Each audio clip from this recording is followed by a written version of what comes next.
They've been urging Labour to join forces to keep the UK in the single market and the customs union after Brexit. And the party's Europe spokesman, Stephen Gethins, joins us now from the Commons. Welcome to the programme. Happy New Year, Stephen Gethins. You invited Jeremy Corbyn to this cross-party meeting. He wrote back to say he wasn't going to attend. Is it really worth having this meeting at all if the Labour leader isn't there? Well, obviously, I think it's disappointing that Labour won't participate, especially when we're in a parliament of minorities, when you have a situation whereby parties need to try and work together to get the least worst option from what is a pretty chaotic and catastrophic Brexit process. So I think Ian Blackford did absolutely the right thing. Write to the parties, invite them, let's try and work together, put aside our differences, because maintaining membership of the single market customs union is a prize that's absolutely worth having, and incidentally one that there could be a majority for in the House of Commons as well. Right. Do you think it says that Jeremy Corbyn doesn't actually support the idea of remaining in the single market and the customs union? I think it says that Jeremy Corbyn has failed yet again to take an opportunity to try and get the least worst options out of Brexit that will help save jobs, help the economy. We're not talking about the best option, that's staying part of the European Union. And it's really disappointing that at a time when the Tories are on the rack, when we could be saving jobs and working together, that Jeremy Corbyn seems to be the best ally that the hard Brexiteers have got at the moment. Right. Is that what he is, Jeremy Corbyn? Why isn't he attending this meeting? Well, I think Stephen Gethins needs to get real because, quite honestly, we respect the democratic process. We accept the fact the referendum went in favour of Brexit, and we are doing our very best to try and get the government to see sense on this. What we want to do is protect industry and protect jobs as much as we possibly can, and therefore we want to have the best possible relationship with the single market, with the customs union, and we want the government to realise that they're clearly not going to get everything done by a year in March, and they need a proper transition period in order to give that stability. But there's going to be a proper transition period. So tell me, what's the difference between your position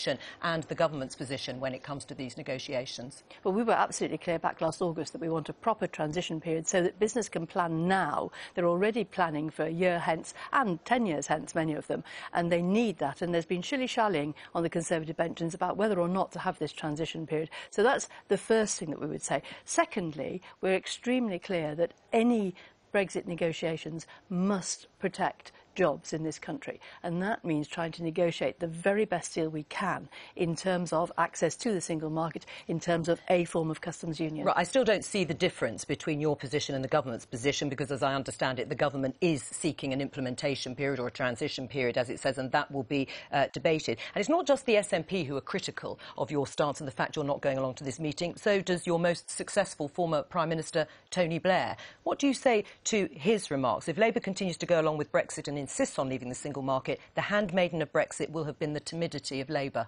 Well, I think the important thing about what we're standing for is we are saying... What do you say to what Tony Blair said? I would say very, very clearly that we do not want a second referendum, because that would totally undermine the whole process of a referendum in this country. We respect the result of that referendum, but we do very clearly want the very best deal for the UK. Without being part of the single market or the customs union? We have to have the very best access to the single market, and we have to have a form of customs union. And the point being that a country on its own cannot decide those. We have 27 other countries to negotiate with, and what we want to do is create the best rapport, not shouting from the hilltops or walking out of talks, but have the very best rapport with the 27 to get the very best deal we can. So, Stephen Gethins, you're shouting from the hilltops with very little influence, and Labour is going to plough its own furrow.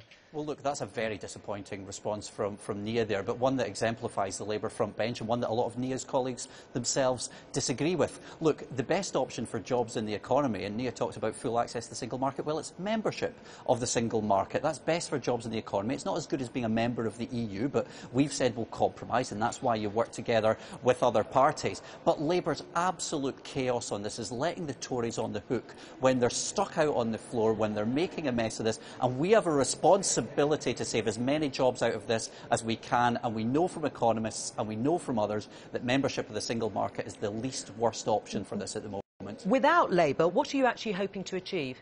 Well, look, I think I already try, to work with a number of Labour MPs, but I think that trying to reach out to members, have that meeting, look at where we can get common ground. Also, with these key bits of legislation coming up, let's look at some of the amendments that we can do. I think any of us, no one party has the majority of wisdom, so speaking to each other, listening to one another is a really good first step. Right. I mean, You are at a bit of a dead end, though, aren't you? I mean, you can reach out as much as you like. I mean, even the EU has moved on in terms of negotiations. Labour's not willing to come to your meeting for whatever reason. And Michel Barnier wants to get things signed off by October. So the SNP's negotiating stance has been really superseded and bypassed. Well, actually, look, we've had a compromise now for well over a year that we've set out this compromise. That wasn't just one that we came up with, but we put together a panel existing of businesses, economists and others, and cross-party members of other parties as well, to come up with this compromise. It's not what we would have wanted, but critically on the single market, and this is important, people like Dan Hannan, who were Brexiteers, who provided what little intellectual heavy lifting there was to be done for Brexit, argued in favour of staying in the single market. Ruth Davidson, the leader of the Scottish Conservatives, argued after the referendum we should retain membership of the single market. Now, if Labour get on board, if the Scottish Conservatives keep their promises on the single market that Ruth Davidson made, then you have a majority in favour of staying in the single market. But Labour are the ones who need to get off the couch and start getting stuck into this government on this issue. Right, before I go back to Neil Griffith, Kwasi Kwarteng, there is a split in Cabinet about how closely aligned Britain should be as we move forward to these trade negotiations.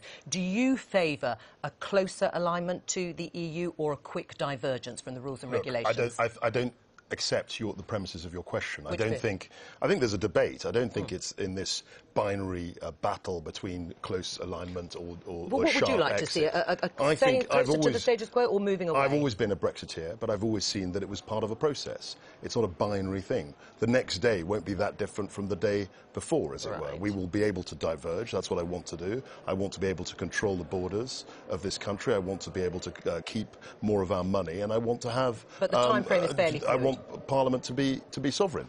And the time frame...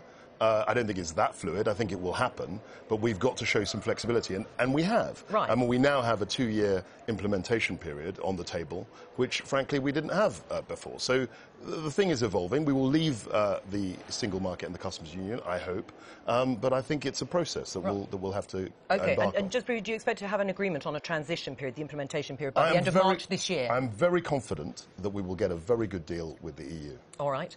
Well, that's not the answer to the question. I asked about whether there's going to be, whether by the end of March, whether there is going to be... Right.